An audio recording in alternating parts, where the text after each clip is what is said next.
ఆదిత్య అయితే అలేఖ్య గురించి ఇలా ఆలోచిస్తూ ఉంటాడు. ఏంటి అలేఖ్య ఇన్ని రోజులైనా సరే నాతో ఫోన్ మాట్లాడకపోవడం ఏంటి? అసలు ఏం జరిగింది? అలేఖ్య నన్ను అసలు ఏంటి పట్టించుకోవటం లేదు. అలేఖ్య అసలు ఇంటికైనా కూడా రాలేదేంటి అని చెప్పి అనుకుంటూ ఉంటాడు. ఇంతలో వాళ్ళ పని మనిషి వచ్చి బాబు గారు జ్యూస్ తీసుకురమ్మంటారా అని చెప్పి అంటాడు. ఆ మాటలకు ఆదిత్య అయితే నాకేం అవసరం లేదు అని చెప్పి అంటాడు. ఇంతలో ఆదిత్య ఇలా అనుకుంటూ ఉంటాడు.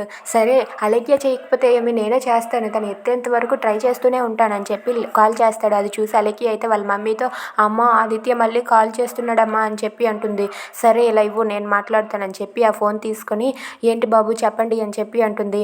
అలేఖ్య ఎక్కడ అని చెప్పి అంటే అలేఖ్య లేదు, వాళ్ళ నాన్నతో కలిసి బెంగళూరు వెళ్ళిపోయింది అని చెప్పి అంటుంది.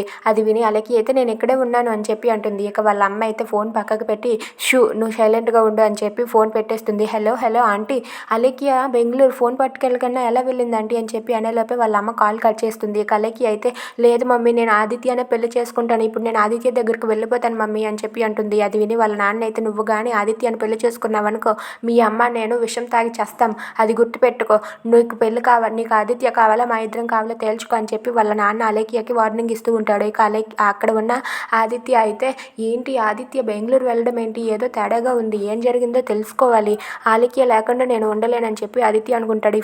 Thanks for watching friends, please subscribe.